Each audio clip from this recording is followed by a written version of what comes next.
Konflik di Sudan, Afrika Utara yang berkepanjangan membutuhkan bala bantuan pasukan perdamaian dari berbagai negara, termasuk juga Indonesia.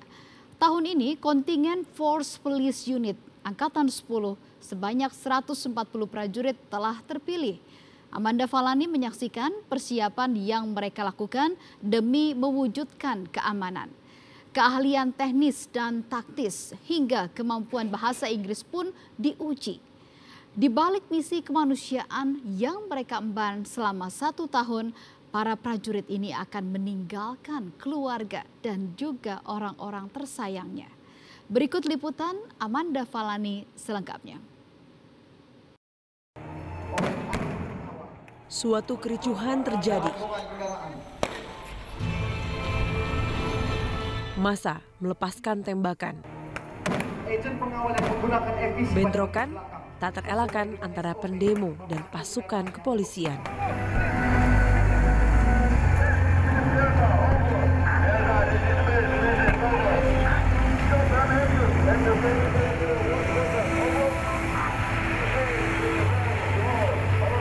Inilah simulasi pelatihan Force Police Unit atau FPU. Unit khusus kepolisian yang menjadi bagian dari pasukan perdamaian dunia. Tiap adegan yang Anda saksikan ini adalah segala kemungkinan yang akan terjadi pada area misi mereka di Sudan, Afrika Utara. Potensi ancamannya yang terbesar, misalnya katakanlah ada skenario terburuknya, itu apa? Informasi yang kami peroleh terakhir, situasi di Darfur, bahwa banyaknya masyarakat atau warga yang masih menggunakan pakaian sipil tapi membawa senjata secara bebas. Pada umumnya situasi di sana kondusif, tetapi kami diingatkan untuk tetap selalu waspada dan selalu siaga. Sejak tahun 2003, Sudan terus dilanda konflik dan perang saudara yang menyebabkan jutaan korban jiwa.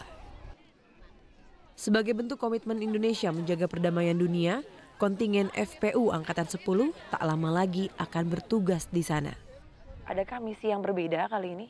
Kami melanjutkan kegiatan peace building yang telah dilaksanakan dari FPU 9 yang sekarang lagi bertugas, di mana membangun kepercayaan masyarakat. Indonesia! Menjalankan misi kemanusiaan di bawah naungan Perserikatan Bangsa-Bangsa merupakan tanggung jawab yang besar. Maka tak sembarang prajurit yang dikirimkan. Dari ribuan yang mendaftar, hanya 140 orang yang akan terpilih. Selain kesehatan jasmani, kemampuan teknis dan taktis, ada satu syarat yang harus dikuasai.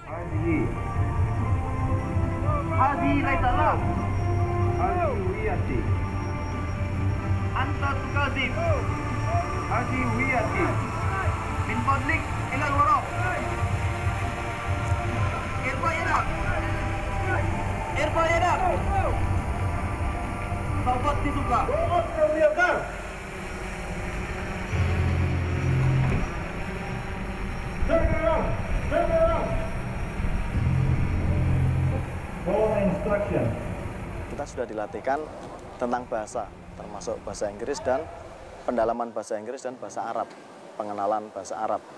Karena kita tahu sendiri di Sudan adalah sebagian besar atau mayoritasnya menggunakan bahasa Arab, Arabik. Dengan sigap dan terampil. Sebagai Komandan Regu 1 Alfa, Ibtu Edi Saputro bertanggung jawab atas pelaksanaan checkpoint atau titik pemeriksaan di tempat pengungsian nantinya.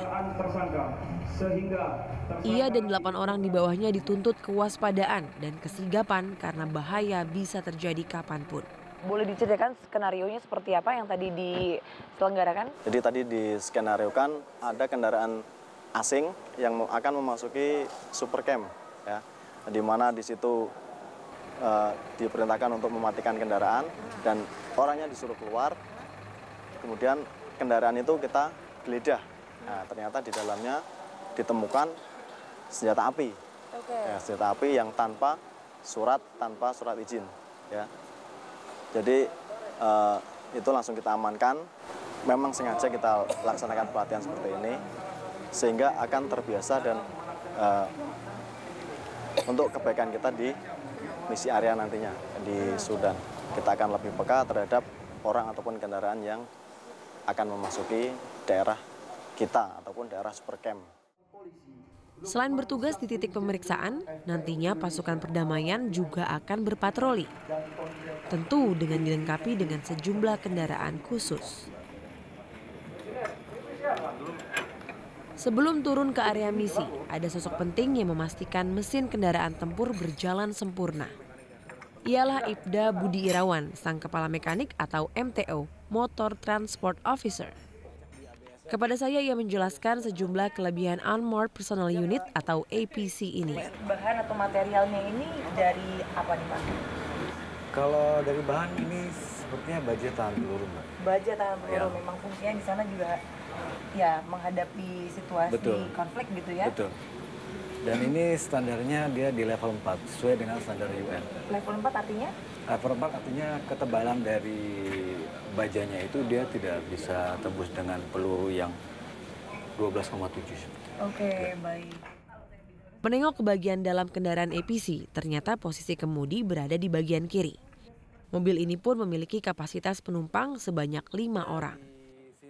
Ibda Budi yang sudah pernah bertugas di Sudan tahun 2012 lalu menceritakan situasi yang pernah dialaminya. Di samping tugas taktis yang sangat berat, dari mekanik pun dia dituntut harus bisa memperbaiki semua kendala apa saja yang ada di sana.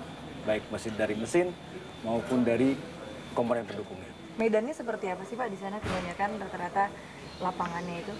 Di sana medannya memang gurun ya, memang gurun, tapi di sana jalannya lebih keras. Bahkan batu itu bisa seperti pisau. Ya, bahkan batu itu bisa seperti pisau. Oleh karena itu bannya juga sangat tebal ya di sini. Tebal. Dan ini ban ini dia di dalamnya ada baja. Jadi sehingga kalau dia kempes, dia masih bisa berjalan. Baku tembak dalam ruangan simulasi ini menjadi salah satu standar latihan praoperasi yang ditetapkan PBB. Situasi pertempuran inilah yang menjadi potensi ancaman sesungguhnya di Sudan. Untuk menghadapi risiko ini tentu tiap pasukan dilengkapi dengan senjata dan dilindungi dengan atribut khusus. Pada salah satu ruangan penyimpanan logistik, Ibtu Alberto menunjukkan rupa seragam dan perlengkapan yang akan dikenakan tiap prajurit saat bertugas. Body vest ini fungsinya atau kelebihannya apa? Body vest ini digunakan pada saat berdinas di luar, seperti melakukan pengamanan, patroli, dan penjagaan. Kelebihannya dari material atau apapun? Material yang digunakan pada body vest tersebut ada platnya level 4, menahan serangan peluru 5,56. Selama operasi nanti, tiap prajurit juga akan dilengkapi dengan senjata laras panjang. Kita beranjak ke senjata Mas. Jenis-jenis senjatanya yang utamanya dibawa oleh pasukan tiap hari, jenis senjata apa? Senjatanya seperti yang kita lihat yang digunakan oleh Saudara Idam. Senjata ini yang akan kita gunakan pada saat berdinas nanti, yaitu SS2 V5. Buatan Pindad Indonesia. Oke, saya tanya ke Mas Idam nih, singkat aja. Dengan mengenakan semua ini nyaman? Untuk bergerak? Nyaman. Kira-kira nambah berat berapa kilo nih Mas dengan perlengkapan lengkap seperti ini? Kurang lebih 10 kilo. 10 kilo ya? Inilah misi tersembunyi yang akan dipertunjukkan kontingen Garuda di Sudan nanti. Aksi tari indang dari Sumatera Barat dan juga kelompok musik tradisional angklung akan menjadi upaya sosialisasi budaya di sana.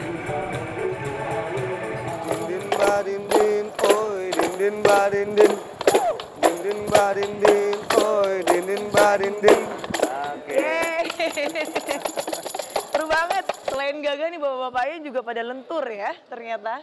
Harapannya tuh supaya warga lokal di sana itu seperti apa sih melihat kebudayaan ketika kita perform di sana? Jadi kita rencanakan kebudayaan kita ini yang dari tanah air ini kita bawa ke sana untuk kita perform baik itu di masyarakat setempat ataupun mungkin pada kesempatannya juga dari pasukan-pasukan yang dikirimkan dari negara-negara lain. Latihan demi latihan mereka jalani sepenuh hati. Hari itu, hampir 6 bulan masa karantina yang menyita tenaga usai sudah. Sebelum keberangkatannya pada Januari 2018 nanti, masing-masing dari mereka diizinkan menghabiskan waktu bersama keluarga. Halo Pak Imam. Halo Pak. Baru datang.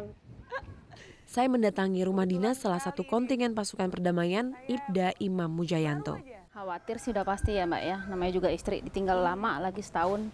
Tapi saya percaya ini kan tugas negara ya. Semoga ya apa yang jadi tugasnya dia bisa dijalankan dengan baik dan saya sebagai istri akan selalu mendoakan yang terbaik untuk suami saya. Bersama sang istri dan ketiga anaknya, Ibda Imam tinggal di pemukiman Makobrimob Kelapa II Depok. Selama setahun, Ibda Imam akan menunaikan tugas di tanah Afrika. Nanti di sana hati-hati, banyak berdoa, supaya terhindar dari hal-hal yang tidak diinginkan. Ya kita sama berdoa biar tugas saya lancar. Terus selama saya dinas di sana, tolong jaga anak-anak, jangan sampai terjadi sesuatu yang tidak kita inginkan, gitu aja. Kalau Bagis jagain adik ya, Bagis juga supaya yang rajin, jangan nakal, terus jagain adik-adiknya supaya adiknya juga nggak nakal ya. Saya bilang sedih karena apa? Karena saya harus meninggalkan keluarga selama setahun. Dibilang senang karena apa? Selama ini yang saya cita-citakan, saya ingin berangkat ke luar negeri itu tercapai seperti itu. Tapi apa sih melatar belakangi keinginan Pak Imam sendiri untuk ikut dalam misi perdamaian ini? Brimob ini kan punya moto Mbak, sekali melangkah pantang menyerah, sekali tampil harus berhasil, dan jiwa ragaku demi kemanusiaan. Jadi saya pengen ikut andil dalam hal itu. 140 prajurit pilihan siap menunaikan tugas mewujudkan perdamaian. Berbekal keberanian dan harapan untuk kembali pulang ke bumi pertiwi. Ketika nanti di sana apa sih yang paling dirindukan tentang Indonesia? Saya selama ini bisa melaksanakan tugas dengan baik itu karena ada dukungan dari keluarga. Jadi nanti pada saat saya di sana itu yang paling saya rindukan pertama adalah keluarga. Inovasi pangan untuk penderita diabetes. 360 segera kembali.